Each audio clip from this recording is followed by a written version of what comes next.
Alright guys, it's the 4th of July and I'm out here testing some tannerite. I'm going to be using my AR. It's just got dark earth, all mag pulled out, sights with the EOTech. I got the Streamlight TAC X.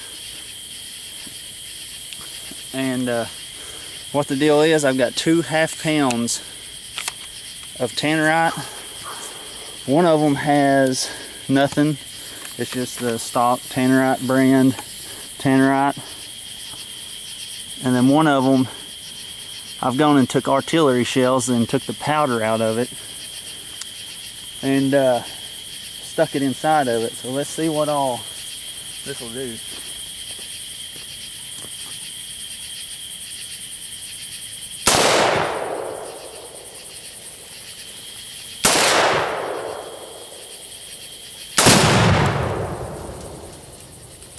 I liked it. I don't know about y'all, but it pans out something a little different. Thanks for watching.